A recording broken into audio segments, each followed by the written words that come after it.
Nurburgring Nordschleife. As you can see, the sun is just about dipping below the horizon, and the Ferrari challenge cars are out for the second last round of our 12-round calendar. They're just lining up on the grid, so let's show you how they are looking at the start of this race here today.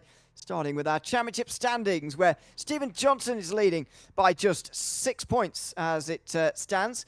Yeah, that is 6. Matt Van Horn is next ahead of Scott Saller, Andy Solomon, Chase Petterjohn, the top 5. Those have really been the reliable 5 to be here today. Solomon, Van Horn, Petterjohn and Johnson are all here. Unfortunately, no Sadler, which we did fear last week might be the case after his crash out late on in the previous round of the championship, the Radical SR8. The Pro Championship coming up next is likely to be even closer, perhaps. Just well, no points. I was about to say a single point. No points between Kratwald and Stas so far. We're still a drop round to take on for both. Stas would be taking on a higher score, though, and so would drop behind at the moment. So he really needs to finish ahead of Kratwald today, does Corey Stas. He's on the pole here in the Ferraris, though, ahead of his rival Kratwald. It is Matt Green and Dan Kosick then on row 2 with Pat Messick and Anthony Solomon on row 3. Matt Van Horn is next to Dean Dilts, who won last time, battling with Corey Stas, of course, the whole way round, but didn't qualify this time. Neither did Dave Hernandez or Dave Mull, who's back this week. Chase Petterjohn and Stephen Johnson round out the field, the 12-driver field for this one.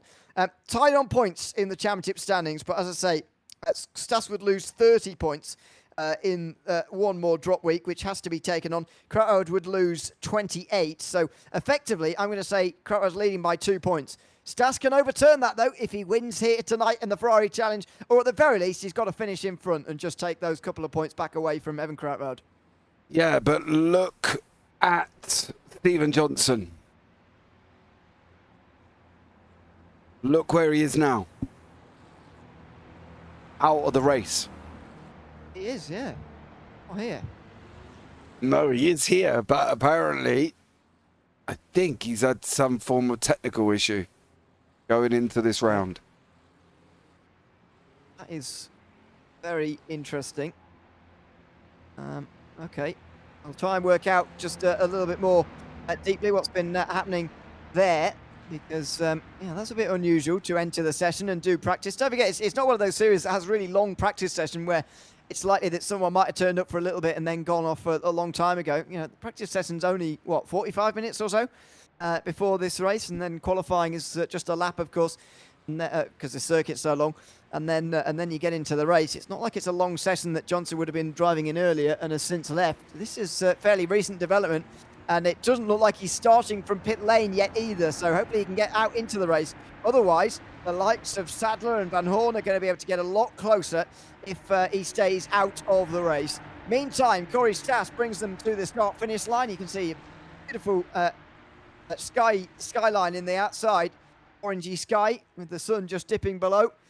And Stas is going to bring them to the start-finish line now. And oh, a big jump in the background, actually, as they get underway. Gives chase immediately here to Corey Stas here for the first of 4 laps. Down in towards turn number 1 on this slightly shortened Grand Prix circuit layout, the VLN layout. This is no awkward first chicane. It's the full Mercedes arena, and Corey Stas will lead them into it after a clean start. Yeah, great start from Corey Stas. Again, this guy just seems to get on pole and pull away at the beginning. Craftfield with Matty Green, Kosick and Dilts and Pat Messick fighting it out side by side as well. And Dean Dilts manages to hold on. Andy Solomon sitting in behind Matt Horn, David Anders, Dave Mull, Chase Petterjohn. I'm just trying to find out what happened to Stephen Johnson as these guys continue to fight. Very unusual to see that from anyone, really, but not least Stephen Johnson to drop out like that. So, yeah, very unusual. Dilts, though, up to 4th place already, and that's a great start from him. A great race between himself and Corey Stas, of course, in the Radical SR8, but Dilts didn't get his qualifying time down in that last session, and so has to do the work early on in the race, and he's already gained 4 positions. Matt Van Horn is passing Solomon in the background, and that is the pass for the lead in the AM class. In fact, Solomon's going backwards here as Hernandez gets alongside him. Into the fast chicane they go side by side. Hernandez slips through, and he's up into 8th place. Yeah, he is. Oh, Solomon. Oh, Dave Mull was having to go there as well. Do you know the interesting thing about this now, right, is the fact that last week's AM winner, Chase Petterjohn, is towards the back end. In fact, he's in last place. The other thing is, how is this Ferrari going to handle Nords? It doesn't necessarily handle well by what we've seen from the car in other series. So I'm really interested to see who's going to be able to hold this on the track. I mean, to be honest, I really don't like the way this car looks like it drives. I mean, I haven't driven it, but just the way it looks like it drives does not appeal to me, I must admit. We'll see how these drivers get on with it as well. It's one of those cars where it just seems like it understeers a little bit until it starts to oversteer, and there's no real consistent grip. But maybe these guys have found something in this car. Of course, you can change the setup here. I don't know about you, the only racing I've seen is fixed setup Ferrari Challenge Racing. So maybe that is handicapping those fixed setup series drivers with the car setup. These guys look like they've got it decently planted so far for the first part of the Nordschleife. Yeah, I think open setups is always going to be the way to go with this car. I don't think the fixed setup sits well as Dean Dilts is battling away, trying to close in on Matt Green. Dave Hernandez has got a few for company. Matt Van Horn and Solomon as Mole and Petterjohn are further back as well. But I think open setups is the way to go. I think this allows this car to be a little bit more stable. I think fixed is a little bit slap happy on the rear end.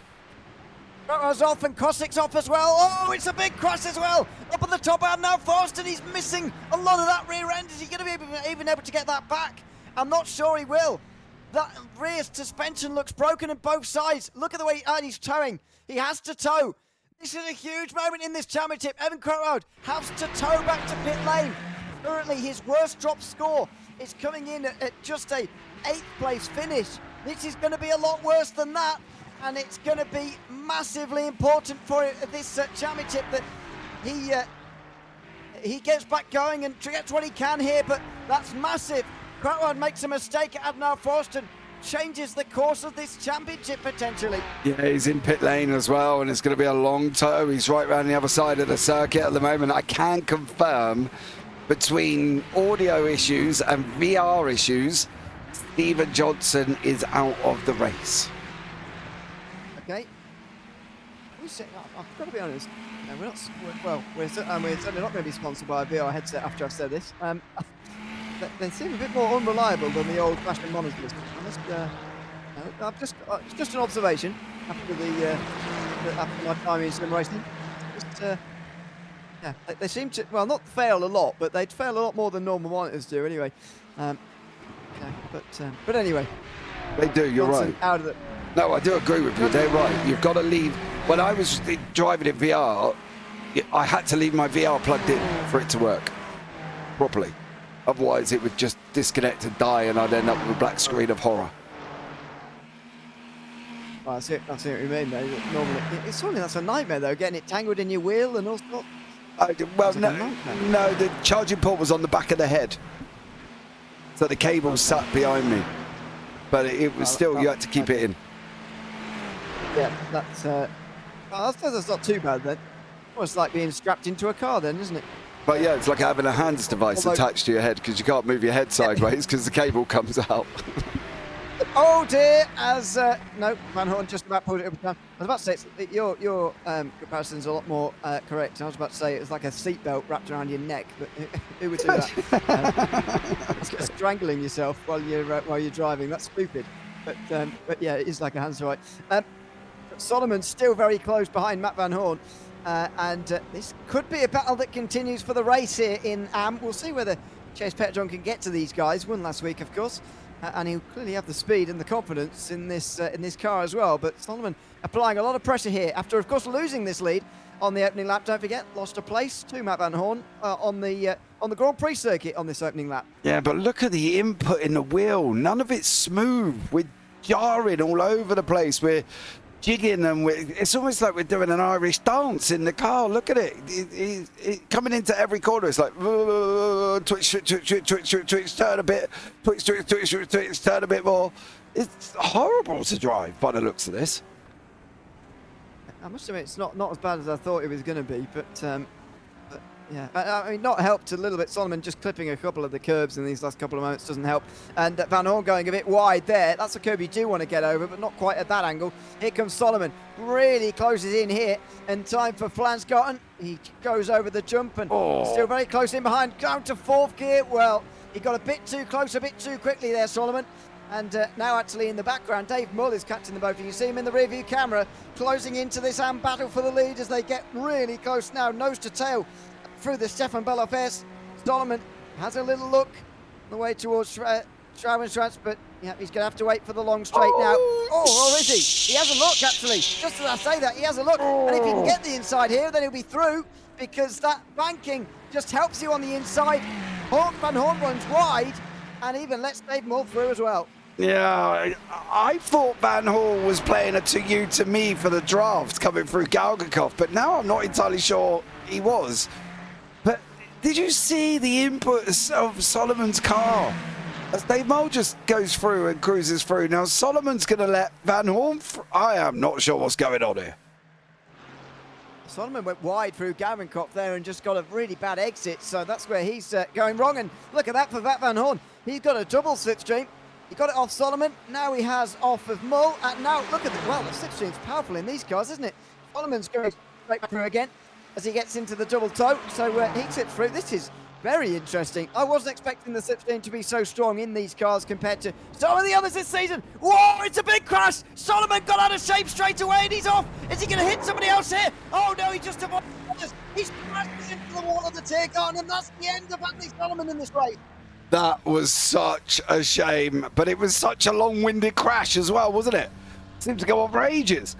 He went off, correctly hit the grass, couldn't get it back, smashed the car up, and away he went. And the only saving grace... Oh, come on. Come on. Oh, no. He couldn't even get going again. And do you know the most annoying thing? Even from where he is, it's probably still a good 4-minute tow. It's ridiculous. But then again, I suppose it's easier than real-life tows, isn't it? Let's be real. It is a bit easier than a real-life tow. So there you go. But yeah, that's... well... That is not ideal. Kosick drives into the pit lane, so he will take 9th, despite the fact that he clearly has something to attend to. Corey Stas continues on his way, leading the way. You can see the sun going down. You can see the headlights making an impression on the tarmac now.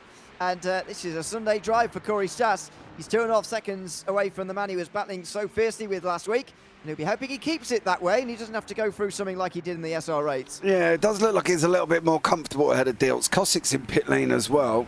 Solomon's in pit lane. Krautfeld is still in pit lane. But where did Dan Kosick do his? I wonder if it's there. And he drove, yeah, he managed to get it round, but he drove into pit lane. So, yeah, but the fear of what we discuss every single week, depending on cars, is obviously we sit back and we go, are the faster cars really good at racing? And every single week the answer seems to be no. But the Radical SR8 was great fun, but I don't know if that's because it had more downforce than these cars. And yet, these cars are faster, but not, not great for racing. That was a good photo, if everybody got that. There's going to be a few of those over the top of the hill there. It's not quite got front-end downforce of a GT3. For example, you wouldn't see the 296 GT3 do that over the top of the hill, but you do see these cars. Mull and Petterjohn are going to get close to Matt Van Horn here, so the battle for the AM lead is going to come back up again here as Mull closes in and tries to get out the middle of it. Petterjohn will try and get to the front of it here for what will become 7th place, surely. You'd imagine Petterjohn has the speed here, just couldn't get his lap in qualifying, but we'll find out whether that's true or not when he gets to the back of Matt Van Horn in the next few moments. Yeah, we're going to find out very, very shortly because Mull's closing in at the same time on Van Horn, through Arenberg they go. And now on the run up into Adenauer Forest, are they going to be able... Oh, Mull looked a little bit uncomfortable there. Still think this car is tough. I wonder if he's doing the same thing that Solomon was. Look at it. Even under braking, it's very wiggly. A little bit. It's a bit more of a consistent turn in here through the Adenauer Forest actual chicane itself. I just wonder whether Solomon was not quite hitting the apexes properly and was hitting the curves a little bit too hard actually when we were watching him before, but maybe I'm wrong as he comes through Metzgersfeld now. Does Dave Mull. Oh, he disappears. Let's hope that's not a disconnection for good. Oh, he's out. Let's hope he gets back. Oh dear, that's quite a long time. Has he just disconnected from the middle of this, I wonder? Apparently he's still in here somewhere, but... Yeah, I don't think so. Oh, Chase! Oh, he's going to save it, is he? Big slide, and he avoids too much contact with the wall, but he loses a lot of time. I'll tell you what, though, I bet he'd take 2 skims like that than a full-blown smack like he would have had. That would have been different. Like Solomon did have, don't forget. It's very similar start to that crash than what Solomon did, but Solomon couldn't save it. Petterjohn, as you say, just got away with a couple of scrapes there, really. He did get away with a couple of scrapes. Lucky boy, let's just put it that way, from Chase Petterjohn. But well done, though. Congratulations. I'm still showing Dave Moll in the session. He's behind Chase Petterjohn, but ahead of Dan Kosick. No, Kosick's going to come and get him in about 400 metres. Where is he? I'm still sure he's disconnected, personally, but I don't know.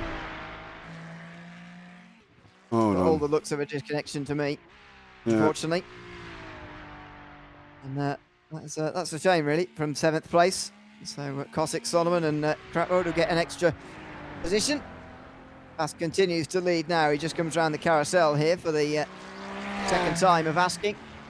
And, well, it's not extending his advantage over Dilts anymore, but he's at least holding it where it is. Yeah, he is at the moment. It's about 2.7 seconds. Dilts is not really closing in. Unfortunately for Dilts sitting in 2nd place. Anthony Solomon is just apparently going to come and take over Dave Moll in about 800 metres. So it's weird that he's still stuck where he disconnected, if that's what's actually happening. Yeah, well, yeah, but that's on the timing. That's always what happens when people disconnect. And now he's back in the session, so you can see him drop back to pit lane. That'll be him towing, I suppose. And, yeah, I don't know if he's going to... I think he would tow from there. But that's, again, another long tow. Craftfield's back in as well. Oh, dear. Solomon's been in the wall again. That's not right.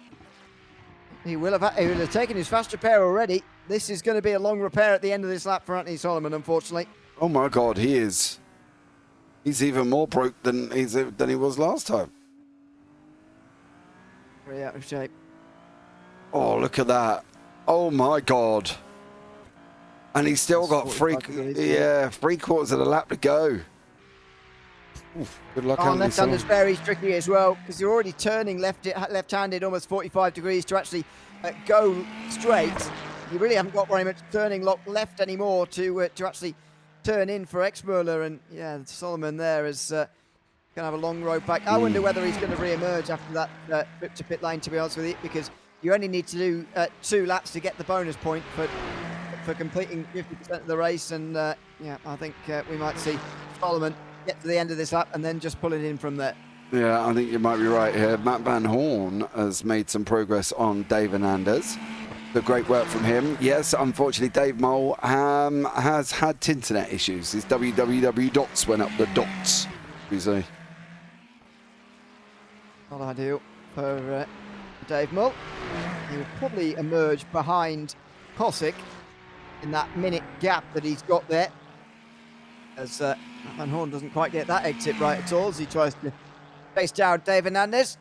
It's about getting to the halfway stage of this race, and just been working out, or trying to work out, what the situation is going to be for the pro drivers heading into the last race of the season as things stand. Because Kratwood's having a bad race here, effectively nothing's going to be gained or lost to his score, as far as I'm aware, if it stays as it is anyway, with him down in 10th. So he'll stay on 255.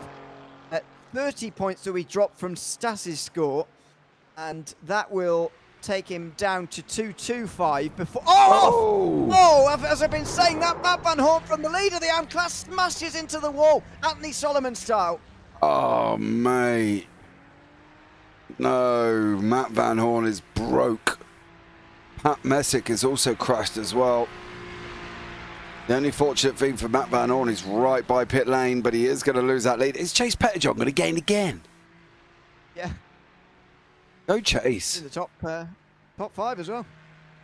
Go on, son. Goodness me. Pat's in pit lane as well. We'll have a look back at that at the end. He had some dramas and crashed. But that was a big one. It was. It seems to be that Mesh is already Messick, sorry, is already coming back into the race again.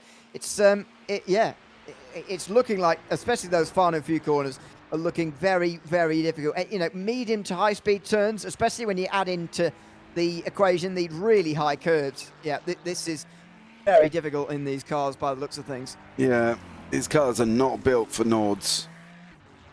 I think we've decided that. I think these cars are not really built for a lot. Let's jump on board with Corey Stas and see what his sort of input is. I know this track's very bumpy at a certain point, so a lot of what he could be doing is bumping over the bumps. Like here, it drops down there, so he's got to rotate early. Now through the left-hander, coming into the right-hander. Take the curb on the inside. Well, you can take more curb than that if you want to. But then again, who am I? Because he's leading, and I don't think I've ever led a race for ages. It's been a year, Martinsville 500, something like that. Oh, yeah. That's coming up soon again, isn't it? Well, I thought it had already been, to be honest. But, oh, I hope not, no. because I ain't defending my crown. Oh. No. Yeah, maybe I should do it this year. But, yeah, but we'll jump in a session together. We'll see if there's any a spare time slot. It's quite a big commitment, isn't it? How long does it take? 5 hours, was it? Yeah, 4.5 hours. Goodness me. No, we haven't missed it. October the 21st to October the 27th. That's ages away. What? It was definitely summer last year, wasn't it? No, it can't have been. No. No, I don't think I really? was sweating in my. I don't think I was sweating in my office in VR for 4.5 hours that long. I know I was sweating, but it wasn't that bad. It doesn't. It can still be summer and not sweaty weather. We do live in England. Mate, I'm sweating now and it ain't even outside. It's ridiculous. I know, yeah. 15 degrees. It's I know. barely light anymore either. So we'll put that in, anyway. shall we? We'll have a look at the dates and get that booked in, and then me and you will stream it and jump in the session together. See who comes out on the winner. We'll try. Come on, we could arrange something, surely, between us. Might be difficult. There you go. Everybody get themselves down to the Martinsville 500, MX 500.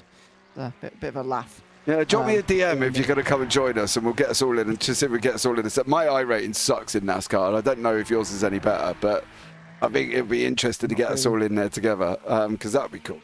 Because then I'll be like, woo, Mr. O'Leary, smash! Yeah, also, I'm not sure how long I'd last, actually. But well, mate, I didn't expect to last in VR last time out. I was only expecting to last barely an hour, and there I was 4.5 hours later with a ring. I looked like I've been wearing goggles for an elongated period of time, and I come out absolutely sweating.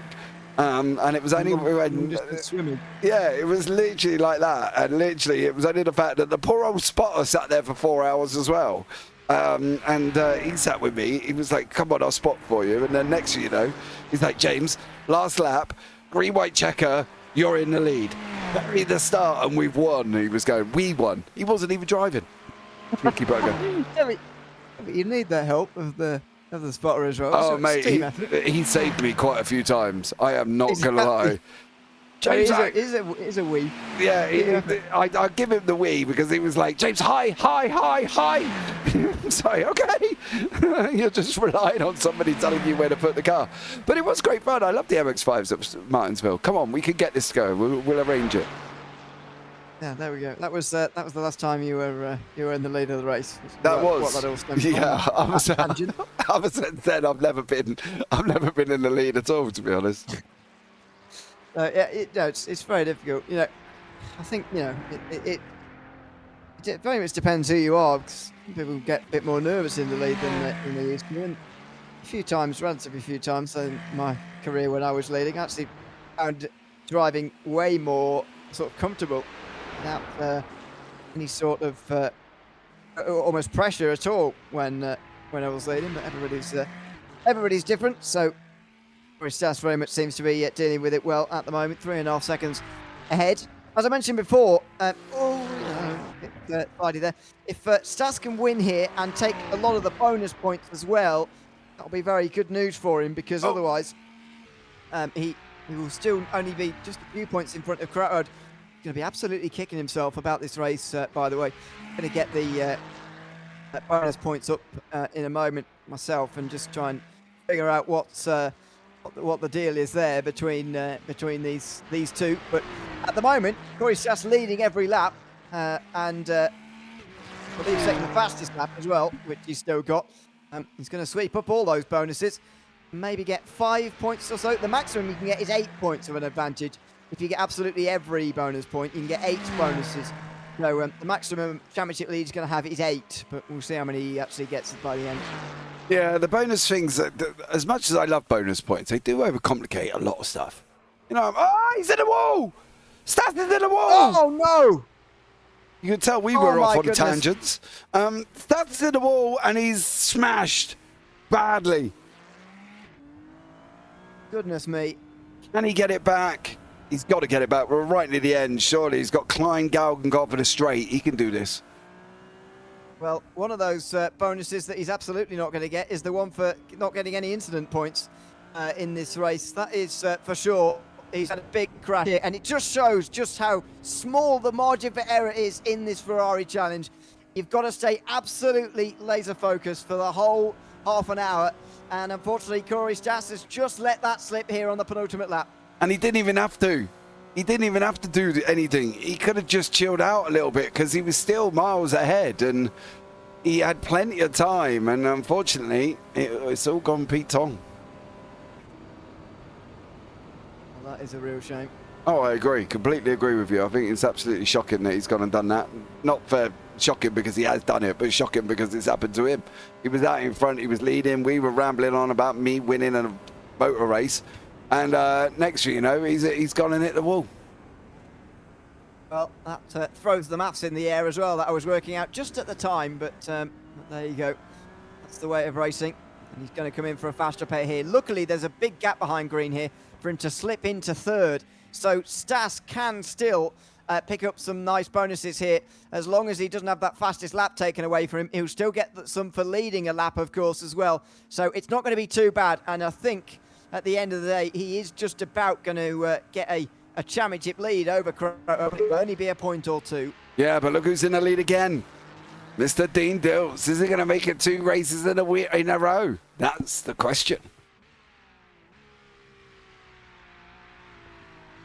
Well, what a great end to the season it would be for Dilts if he could manage that. Second win of the season, by the way, last time out in the SR8s. And this time he'd go back-to-back this season.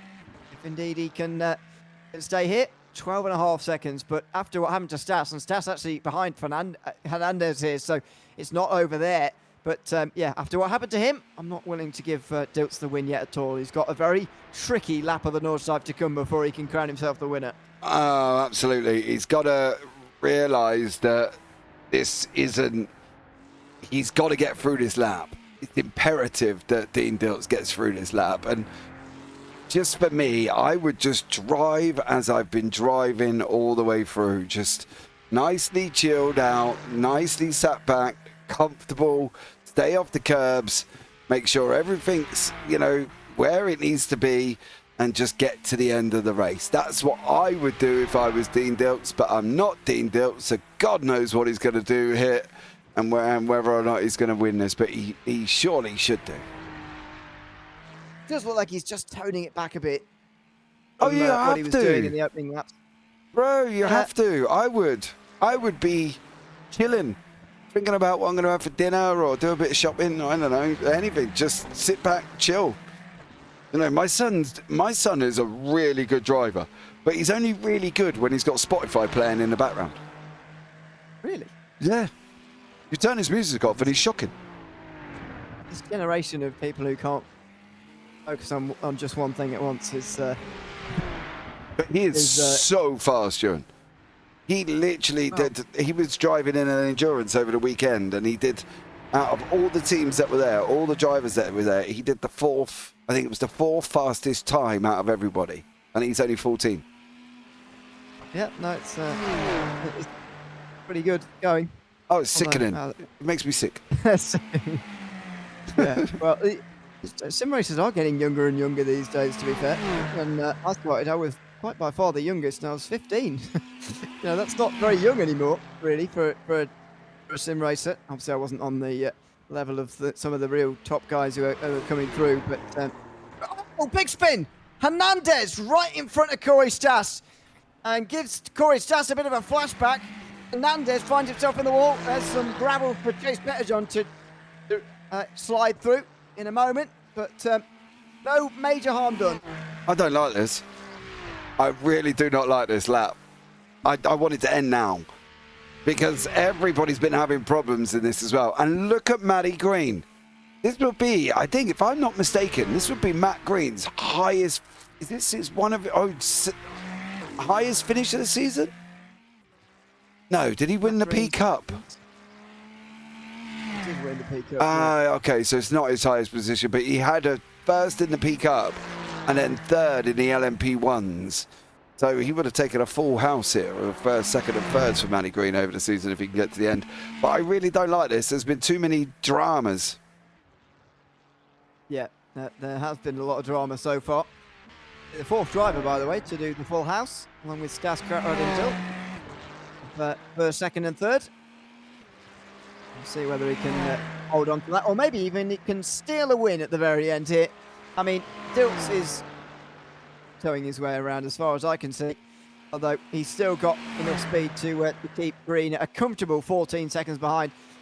He won't know necessarily about quite as much of the incidents going on behind him. He would have only seen Stas, but even that on its own might have been enough for him to think, well, I should probably just make this a little bit easier now and just make sure I get to the end. There's not long to go now.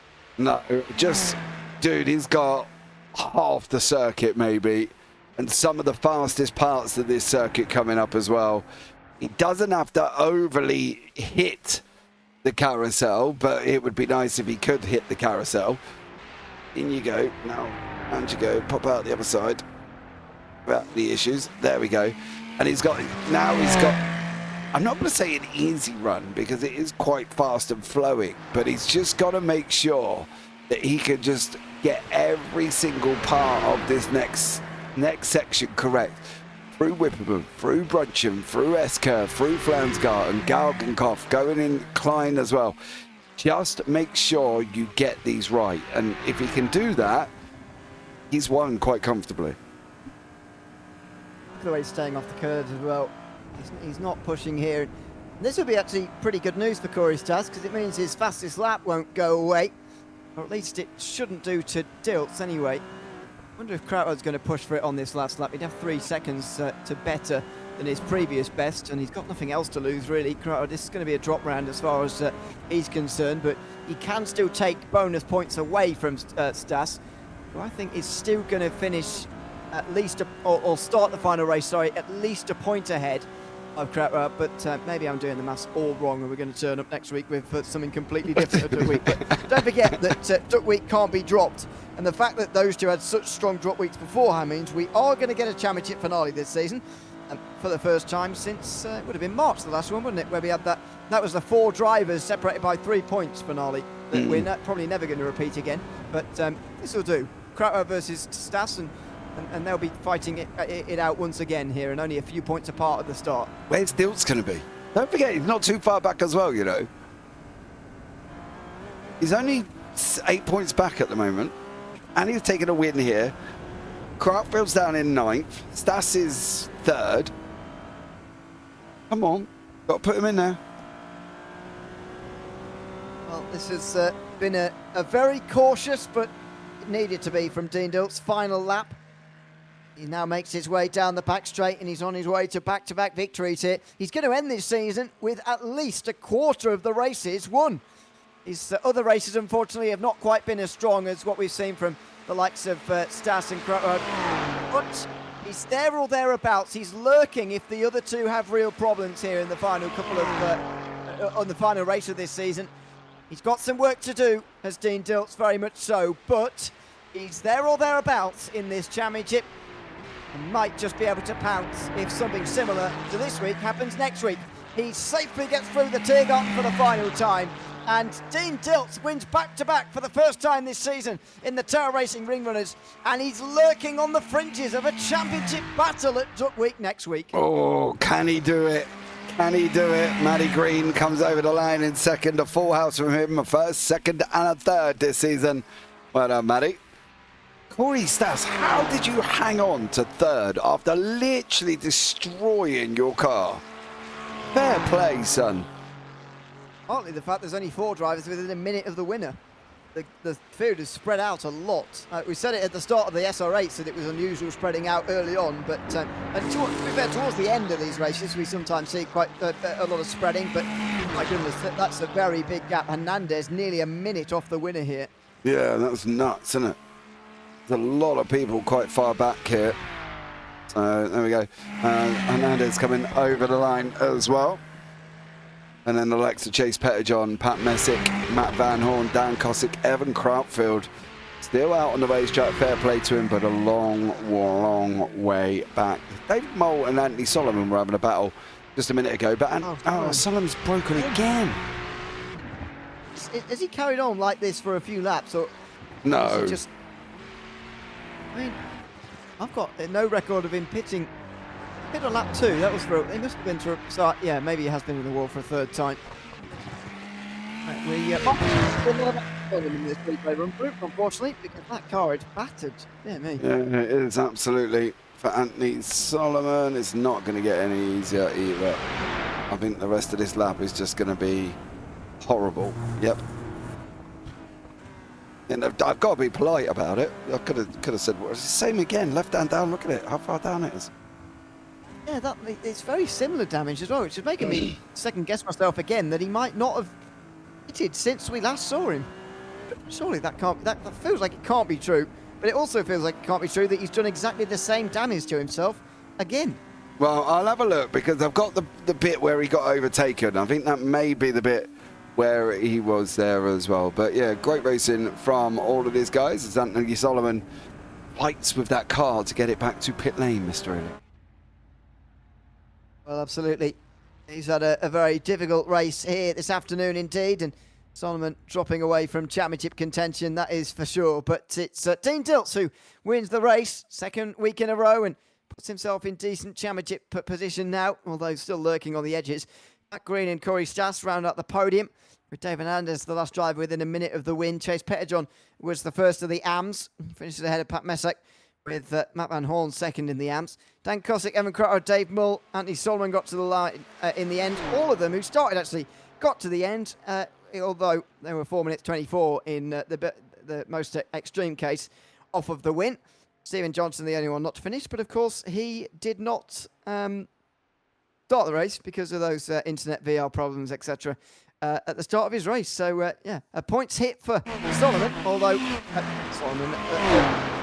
Johnson, but of course main rival Stadler wasn't there either. That's the moment for Evan Crowder. That was going wrong for a long time. Oh, and eventually hit the wall hard there, backing it in through the Admiral Frost. He loses it here. Watch the back end. There. And then he's all out of sorts and he just can't get it stopped. Can't get it under control. Bang. And yeah, from very turn in, it was going wrong there. And did also hit the wall here. Unrelated, it does the same although thing. it does a similar thing, and he smashes the left-hand side into the wall as well. Yeah, exactly the same thing. Terrible. This is Anthony Solomon's first one. This is where we caught just the back end. Oh, he's already wiggly. Look at that. Bang. Runs the wall. He must still have the throttle stuck wide open here. Bang. Going wrong for a long time, but eventually found the wall, and unfortunately that wouldn't be the only time he found the wall here tonight. No, it's not, unfortunately for him. He's now fully repaired. Oh, dearie me. Oh, wow. Oh, he's going in, he's going in. Oh, did he flip? No. Poor old Anthony Solomon. Didn't have a good one. Right. He got his 45-degree left-hand down damage from. Yeah, this is Chase Petterjohn. I don't know if we saw this one live. Yes. It's near miss. This is a proper spin through Flansgone. Oh no, only a half spin. He got pretty lucky tonight. Yeah, he did. This is Pat Messick's devastating incident. Oh dear. Oh no! Oh my God! Oh goodness me! Gee, no! And there you go. Got no chance then. Watch this. Now imagine him being in VR. Right, this is Matt Van Horn also did near enough the same thing as Anthony Solomon, we think. Yeah, he hit the curb. Why do they all come up there like absolute rockets? Every single one we've seen into that corner. No, off the wall, off the barrier. It doesn't even slow them down. It just seems to speed them up. It's like I've hit fast forward. Yeah. Watch. Yeah, it is a little bit. And then all of a sudden, look at that. It's just full tilt. And his brake lights are on. Bonkers. In a way also, though, your stopping power is very, very limited when you're out of shape like that, in fairness. So yeah, it does all get very difficult. I'm just checking on this because I'm pretty sure he stayed out. He did not go in pit lane. Pretty sure as well. And the way that car behaved there, well, you don't need me to tell you that it's got suspension damage. You can see with the way that he's steering it. This is Stas, another curb. This is an unforced error, really, from the leader. And at this time, he was taking a fairly sizable and nice championship lead to the final round, which is, I think he will still be the championship leader, but it's not going to be by very much. No, this is Anthony Solomon, but we think this is where his car is still busted, clearly. Is he going to keep it out the wall? Yeah, he did. So fair play to him. Right, Dave Hernandez. This was his moment, wasn't it? He was, then he just slides and then, unfortunately, comes down the barrier. Only just scrapes along, so he gets away with that, really, but he does lose out to Stas. In fairness, he was probably always going to. Now, this is where... Oh, okay, he let him through. Then again, he did go off track, Anthony Solomon, but still, by the time we've got the broken car. How did he drive like that? That's like determination. Oh, dear me. I don't know. I wonder if he knocked it straight. No, definitely not. Definitely not. He made it worse. Yeah, so that's it. That's the end of the replay run through. Thank you for Anthony Solomon for providing most of the action. Fair play to him.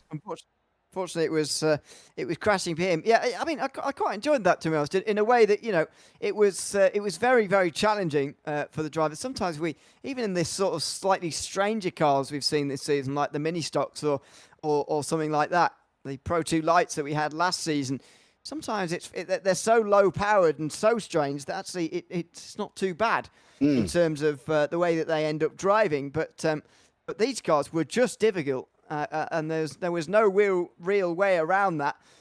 Everybody found it very hard, and I think it provided a good race, actually, in the end. Well, we did say at the beginning, we've seen this from various other leagues that we do with this car, and it's awful. They don't like it. So I'm not surprised that a few of them ended up in a wall, to be blatantly honest. Yeah, it was always bound to happen, but there we go. Can't bring you the championship standings at the end of tonight, but we'll bring you at the start of next week, of course, when we go for Duck Week. Of course, if you're not familiar what that is, it's where we decide the car 30 minutes prior to the session opening at 8 p.m. Eastern on a Wednesday evening, before that 1-hour practice session. And you cannot drop Duck Week. So it's all to play for. Likely between Stas, Kratwald and Dilts, although Dilts needs those two in front to have a few positions away. But if you can take a third win in a row, then Dilts will be right there at the end of this season. We'll wait and see, though, whether he can do it. Of course, we'll be back next week with that final broadcast. So I very much hope you can join us then. I'll be Neil O'Leary alongside James Parfitt until we see you that for the final round for Duck Week in 7 days' time. It's goodbye for now.